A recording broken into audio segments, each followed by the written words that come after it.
Al no tener una orden de arresto domiciliario ni la disposición de usar un grillete electrónico, Jorge Glass puede estar en cualquier parte del país. Lo dice la defensa del ex vicepresidente sentenciado por asociación ilícita y cohecho. Vamos a ver qué nos cuenta Joana Ramos, quien está en Vía La Costa, en Guayaquil. Hola, Joana. Buenas noches.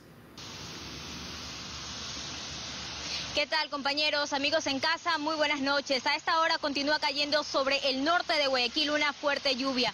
Sobre el tema de Jorge Glass, justamente al no tener una orden de prisión domiciliaria ni tampoco la obligación de utilizar un grillete electrónico, el ex vicepresidente de la República, sentenciado por los casos de asociación ilícita y cohecho y libre desde el pasado domingo, puede circular por cualquier parte del país, así lo confirmó su defensa.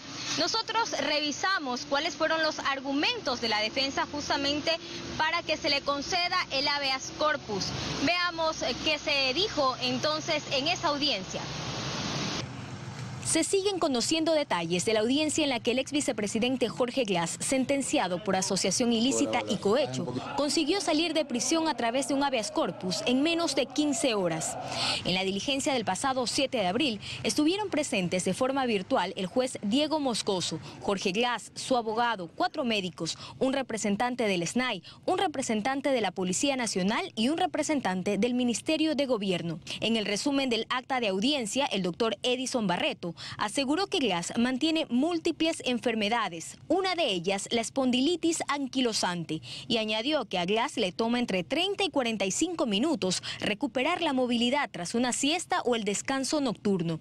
En la audiencia, Barreto agregó que el paciente ha tenido cuadros en los que alucina. Muchas veces ha referido que ve sangre en las paredes cuando no la hay, insectos y que escucha voces que le hablan en la noche, en la mañana, todo el día. Mientras que el psiquiatra y psicoterapéutica alemán Michael Brun señaló que cuando visitó a Glass en la cárcel tenía un cuadro psiquiátrico grave y un trastorno depresivo mayor con síntomas psicóticos, por lo que vislumbra un riesgo de suicidio alto. A lo que el representante del SNAI respondió al respecto que no se tiene nada que objetar. El juez Moscoso concedió el habeas corpus la noche del sábado y antes del mediodía del domingo, Glass salió de la cárcel de La Tacunga, visiblemente alegre, con el ánimo y la fuerza suficiente para tomarse fotos y saludar a quienes lo esperaron al salir. El hasta hace unas horas PPL, que consiguió su libertad por su estado de salud delicado, ese mismo día emprendió un viaje por carretera por más de 8 horas para participar de una concentración en el suburbio de Guayaquil. El juez Moscoso dispuso medidas alternativas como la presentación mensual en la Corte del Guayas y la prohibición de salida del país hasta que culmine la pena, que podría ser de 22 años de prisión si lo sentencian por peculado en el caso Singue. Y aunque en la audiencia se estableció que el domicilio de Glass está en el kilómetro 14,5 de Vía La Costa, esto no significa que él deba permanecer en ese lugar las 24 horas. Cualquier lado del país puede estar. Esa es la medida en la cual el juez constitucional le dio que continúe cumpliendo su condena fuera del centro de rehabilitación social.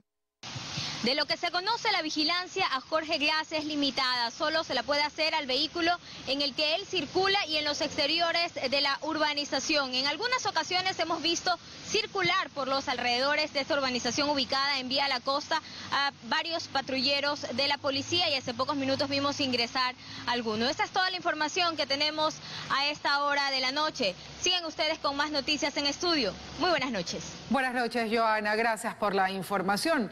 Y el gobierno no puede hacer más que apelar el habeas corpus que puso en libertad al ex vicepresidente Jorge Glass. Es lo que aseguró el presidente Guillermo Lasso, quien dice respetar la independencia judicial e insiste en que no hay ningún pacto con el correísmo.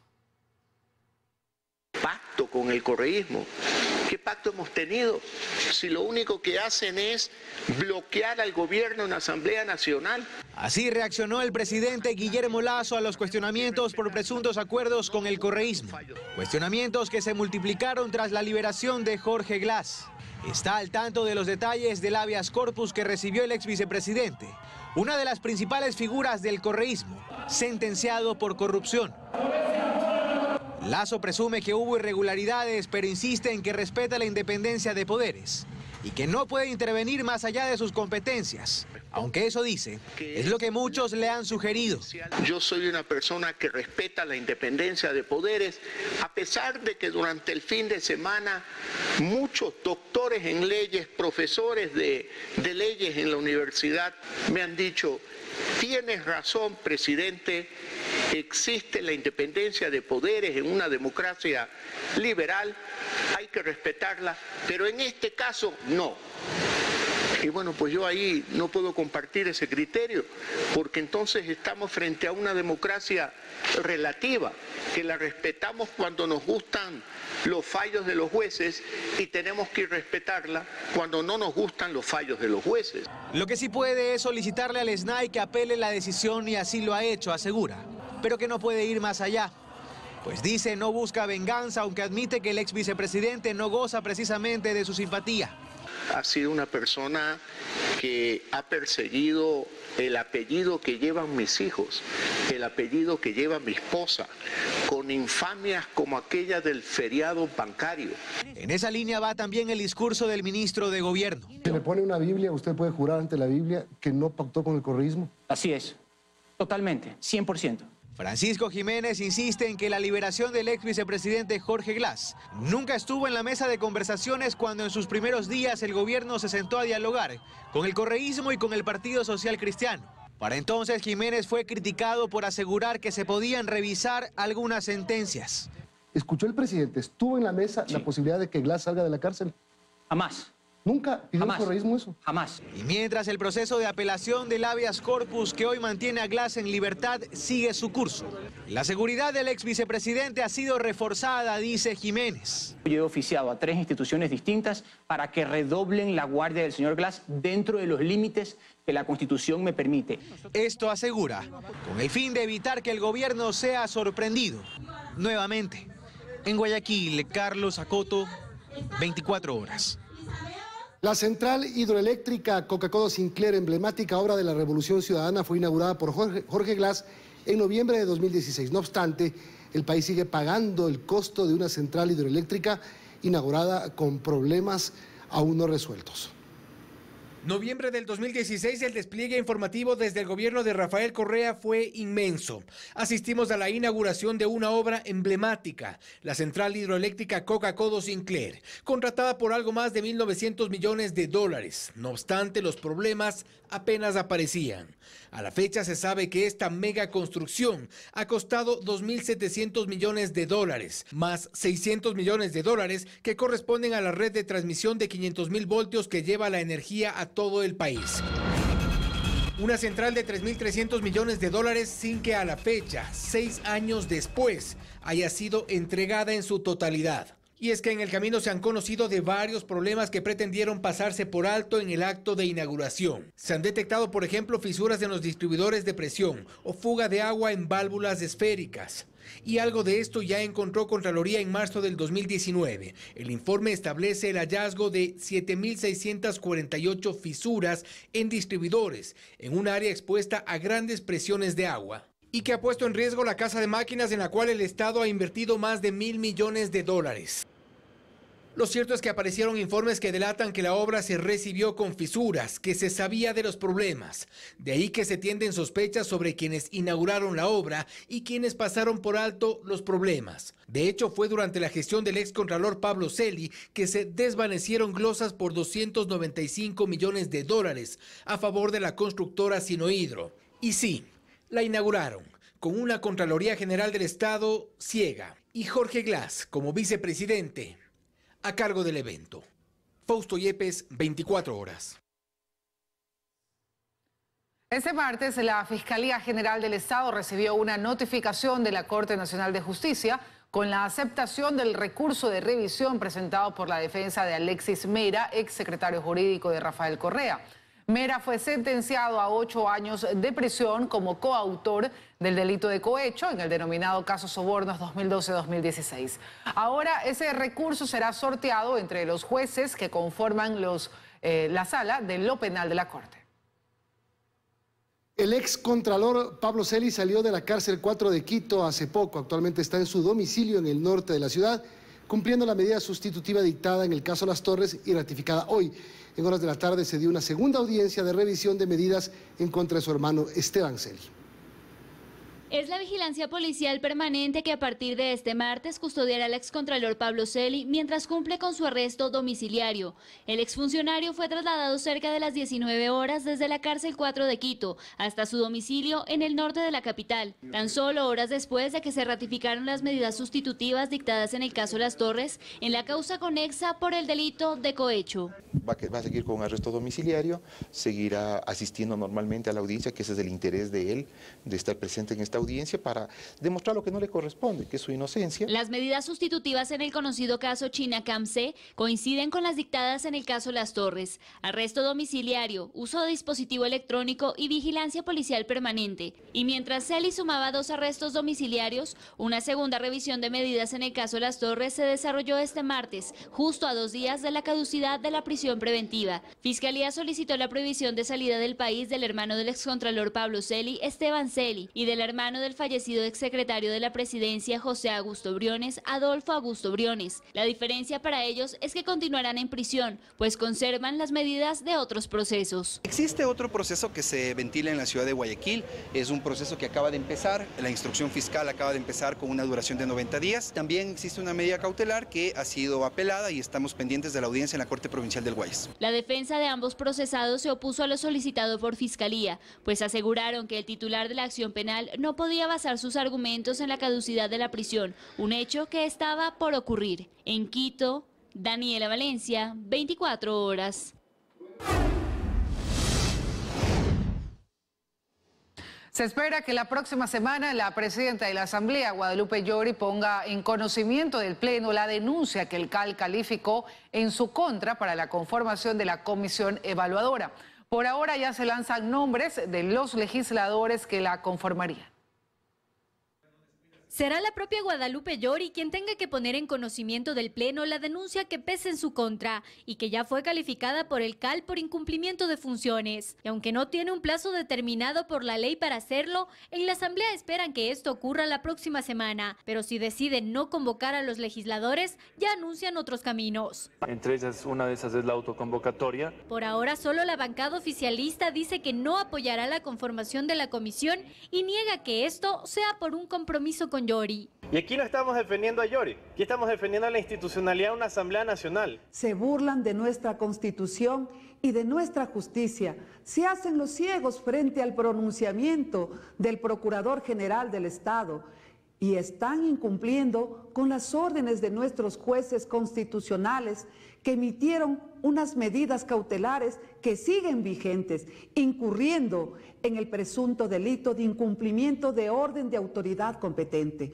El resto de legisladores está expectante de que se conforme la comisión con rapidez e incluso ya tienen los nombres de quiénes serían sus representantes en ella. Los rebeldes de Pachacutic aseguran que pelearán por un espacio y proponen que el legislador Peter Calo la conforme, mientras que desde el Partido Social Cristiano proponen a Pedro Zapata. Otros prefieren ser más cautos. Esa comisión tiene que estar conformada, como dice la ley de la función legislativa, con los integrantes de quien designe las bancadas. Y por lo tanto, que permitan la participación democrática de todas las fuerzas. Lo que no queda todavía claro es qué ocurrirá con las denuncias presentadas en contra de los otros 6 miembros del CAL. Genera un vacío calificar las denuncias colectivas contra los 7 porque eso implicaba que todos se debían abstener de participar y que una vez conformada la comisión, cualquier denuncia que llegue a tener un vacío en el CAL se derive a la comisión ad hoc. En todo caso, este jueves finalmente la Asamblea trató en primer debate la ley de uso legítimo de la fuerza, una de las leyes importantes que ha sido relegada por la crisis interna del legislativo.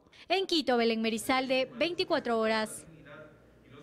La Corte Constitucional resolvió por unanimidad declarar la improcedencia de la petición de la Asamblea de emitir un dictamen previo al veto enviado por el presidente Guillermo Lasso sobre la ley que garantiza la interrupción del embarazo en casos de violación. La Corte además señaló que los plazos siguen en marcha, es decir, que si la Asamblea no se pronuncia hasta el 16 de abril, la ley entrará en vigencia por el Ministerio de la Ley.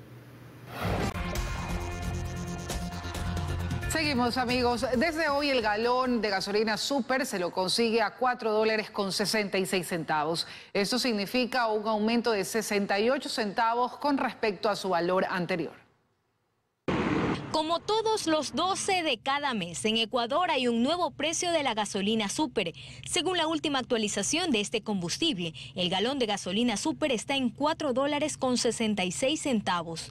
Bueno, que es muy fuerte para uno con todo este problema de la pandemia. Ha sido muy complicado asumir ese cargo adicional. Está demasiado brutal. O sea, yo mi carro lo tanqueaba con $60, $65 de súper. Pero ahora son más de $80, $90, casi $100, entonces es algo insostenible para el bolsillo ecuatoriano. El nuevo valor implica un incremento de 68 centavos con respecto al precio anterior, que era de $3.98. El valor de esta gasolina se actualiza de manera mensual en función del costo internacional del petróleo, transporte, impuestos y otros. En el mes de marzo el precio fue alto, estuvo por sobre los $110 en promedio. Y esto es lo que se traduce directamente en el cálculo que realizamos nosotros. Por lo que para el próximo mes y tras los anuncios de varios países de liberar sus reservas de petróleo, el valor puede mantenerse o disminuir, aunque esto último sería mínimo. La liberación empezaría en mayo, entonces lo que podríamos ver allí es que podría tener una incidencia a que baje el precio del petróleo, ¿sí? Pero no lo vamos a ver inmediatamente en el 12 de mayo, sino lo veríamos el 12 de junio. El valor de la Extra, Ecopaís y diésel está congelado desde octubre pasado. El galón de estos combustibles se vende en $2.55 y $1.90 respectivamente.